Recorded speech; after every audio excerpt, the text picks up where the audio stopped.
ये है वो जहाज जो कि यूनाइटेड अरब एमिरेट्स में क्लाउड सीडिंग के जरिए आर्टिफिशियल बारिश कराता है। इसका रजिस्ट्रेशन नंबर N6151A है और ये अमेरिका की प्राइवेट कंपनी का जहाज है। फ्लाइट डेटा रिकॉर्ड में देखने पे मुझे मालूम पड़ा कि इसी रजिस्ट्रेशन नंबर का जहाज दुबई में फ्लड से एक दिन पहले 15 अप्रैल 2024 शाम को 4 बजे अबू धाबी में जैद इंटरनेशनल एयरपोर्ट से टेक ऑफ हुआ था। सैटेलाइट व्यू रिकॉर्ड में देखने पर ये मालूम पड़ा कि ठीक इसी दिन और इसी वक्त यूनाइटेड अरब एमिरेट्स पे काफी ज्यादा बादल थे, जिनको बरसाना शायद इसी जहाज की जिम्मेदारी थी। टेक ऑफ के बाद ये जहाज कहाँ गया और इसने क्या किया, इसके बारे में वीडियो में आगे जानेंगे। हमारे वीडियोस में एक बार आपका फिर से स्वागत है। दोस्तों, आमतौर पर हमें यही लगता है कि यूएई की हवा बहुत ही ड्राई है और यहाँ पर बारिश बहुत कम होती है, लेकिन इस बार कुछ दिनों नहीं बल्कि कुछ घंटों में ही इतनी ज्यादा बारिश हो गई जो कि दुबई पूरे साल में देखता है। दुबई के शानदार एडमिनिस्ट्रेशन सिस्टम की वजह से इसको मिनी यूरोप भी कहा जाता है, लेकिन इस बार मिनी यूरोप में लाखों गाड़ियां,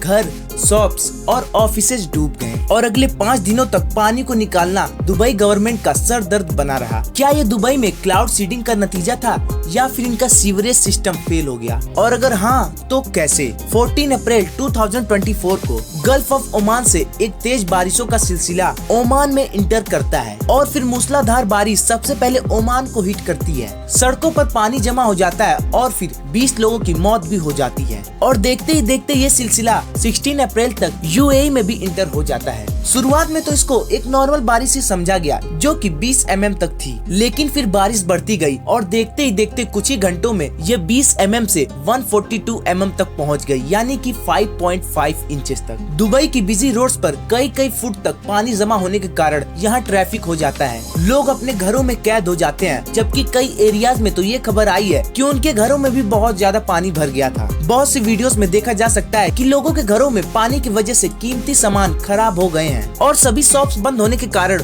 लोगों को खाने पीने में भी दिक्कत होने लगी थी और लोग भूख की वजह से बेहाल हो जाते हैं, लेकिन बारिश रुकने का नाम ही नहीं लेती। यहाँ तक कि दुबई इंटरनेशनल एयरपोर्ट, जहाँ की दिन भर में हजारों फ्लाइट्स टेक ऑफ और लैंड करती हैं, लेकिन बारिश के कारण रनवे पर घुटने जितना पानी होने की वजह से फ्लाइट रडार का व्यू कुछ ऐसा हो गया था। जो जहाज एयरपोर्ट पे थे वो खड़े के खड़े रह गए, जबकि आने वाली फ्लाइट्स को डाइवर्ट कर दिया गया। एयरपोर्ट पर मौजूद यात्रियों का सफर घंटों के बजाय अब दिनों में तब्दील हो गया। मामूली से दिखने वाली बारिश दुनिया की सबसे तरक्की वाली शहर को बर्बाद कर देती है और स्कूल और ऑफिसेज को अननोन ड्यूरेशन के लिए बंद कर दिया जाता है। दुबई के एक मशहूर इंश्योरेंस कंपनी के मालिक का कहना है कि सिर्फ एक हफ्ते में हमें हजारों की संख्या में गाड़ियों के क्लेम देखने को मिले हैं, जो कि पहले के मुकाबले 400% ज्यादा है। इसी तरह रेस्टोरेंट्स एंड शॉप की तरफ से लाखों दिरहम्स का क्लेम हमें देखने को मिला है, जो कि हमारे लिए बहुत ज्यादा है। मेट्रोलॉजिकल अथॉरिटीज का कहना है कि 1949 से वेदर का डाटा रिकॉर्ड करना शुरू किया गया था और 1949 से लेकर अब तक यानी कि 75 सालों में ये यूएई में होने वाली सबसे ज्यादा बारिश है। लेकिन असली सवाल जो कि सबके मन में मौजूद है कि ऐसा क्या हुआ कि दुनिया का सबसे तरक्की वाला शहर इस तरह बारिश के लपेट में आ गया। इस बारिश के बाद सोशल मीडिया पर ये अफवाह फैलने लगी कि इस बारिश के कारण दुबई में हो रही क्लाउड सीडिंग का नतीजा है। क्या ये अफवाह सच है? 15 अप्रैल 2024 शाम 4 बजे के करीब अबू धाबी एयरपोर्ट से N6151A रजिस्ट्रेशन नंबर वाला फ्लाइट टेक ऑफ हुआ, जिसको कि पहले भी दुबई में क्लाउड सीडिंग करते हुए देखा गया है। इसके पास में देखा जा सकता है कि ये सबसे पहले यूएई के ईस्ट कोस्ट में पहाड़ी इलाकों में जाता है और वहाँ गोल गोल चक्कर लगाए, फिर उसने शारजा के ईस्ट में ऐसे ही गोल गोल 2 चक्कर लगाए और फिर फाइनली दुबई के ईस्ट में भी इलाहाबाद के ऊपर चक्कर लगाने के बाद करीब शाम को 5:30 बजे अबू धाबी एयरपोर्ट पर लैंड कर गया। लेकिन यूएई के नेशनल सेंटर ऑफ मेट्रोलॉजी के डिप्टी डायरेक्टर का ये कहना है कि क्लाउड सीडिंग का जहाज उस दिन टेक ऑफ तो किया था, लेकिन उस दिन सीडिंग एक्टिविटी नहीं की थी।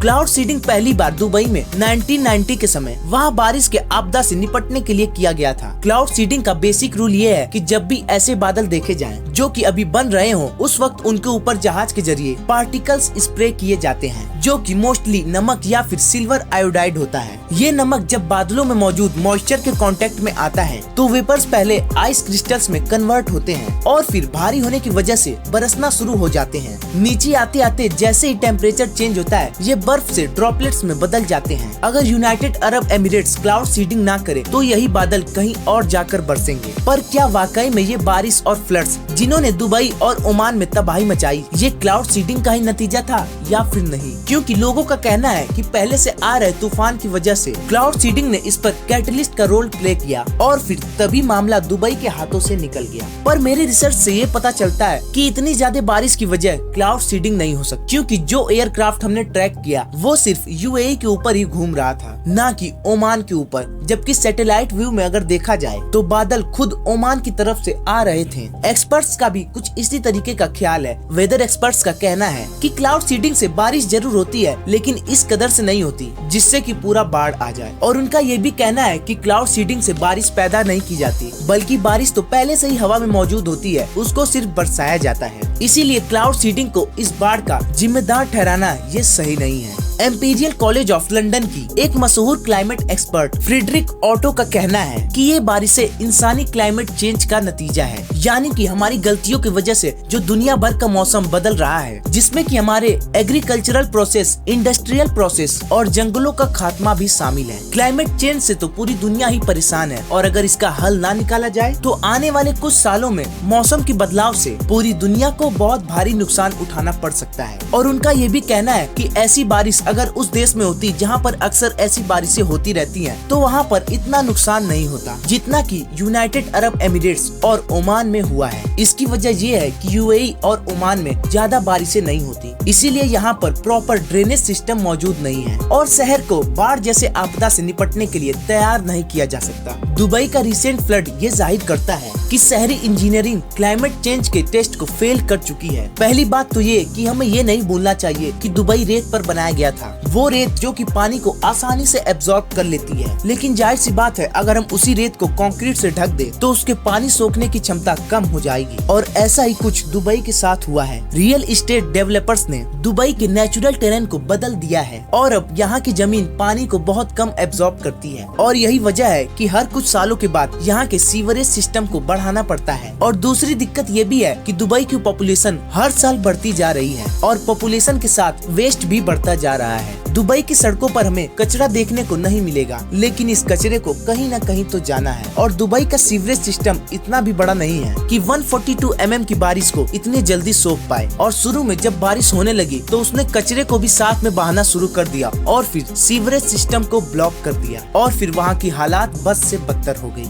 और जब ऐसी दिक्कत होती है तो उस वक्त ब्लॉक सीवरेज पाइप को फाइंड करना बहुत ही मुश्किल का काम होता है। ऐसा सिर्फ दुबई में ही नहीं बल्कि दुनिया के और भी डेवलप्ड सिटी में देखा गया है। पिछली बारिशों में न्यूयॉर्क सिटी का भी कुछ ऐसा ही हाल था। स्कूल्स, रोड्स और घरों में पानी भर गया था। सीवरेज लाइन जो कि ऑलरेडी आधी मिट्टी बहने की वजह से ब्लॉक थी और जब उसमें अचानक से पानी आया तो वो बर्दाश्त नहीं कर पाया। ये बात सुनने में बहुत अजीब लगती है, लेकिन दुबई में अभी भी काफी एरियाज को सीवरेज पाइप नहीं दिया गया है। यहाँ तक कि दुनिया के सबसे ऊंचे स्काई स्क्रैपर बुर्ज खलीफा को भी। बुर्ज खलीफा का सारा वेस्ट एक सेप्टिक टैंक में इकट्ठा होता है और उसको डेली बेसिस पर डंपर्स की मदद से खाली किया जाता है। खुशकिस्मती से इस बारिश में दुबई के पास रिसोर्सेज और टेक्नोलॉजी के साथ साथ बेहतर मैनेजमेंट भी मौजूद थी, इसीलिए टैंकर्स और मशीनरी की मदद से ज्यादातर जगहों का पानी निकाल दिया गया और सब कुछ सही कर दिया गया। लेकिन ये आखिरी बारिश नहीं थी। ऐसी बारिशें फिर से हो सकती हैं क्योंकि क्लाइमेट चेंज का खतरा हर वक्त बना रहता है। इसीलिए दुबई के रूलर शेख मोहम्मद बिन राशिद अल मखतूम ने दुबई में एडिशनल सीवरेज लाइन के लिए 80 अरब दिरहम की मंजूरी दे दी है, यानी कि ये उतना ही पैसा है जितने में आराम से 15 बुर्ज खलीफा फिर से बनाया जा सकता है। उम्मीद है दोस्तों कि ये वीडियो आपको पसंद आई होगी और इसको आप लोग लाइक और शेयर जरूर करेंगे और इस वीडियो को लास्ट तक देखने के लिए आपका धन्यवाद।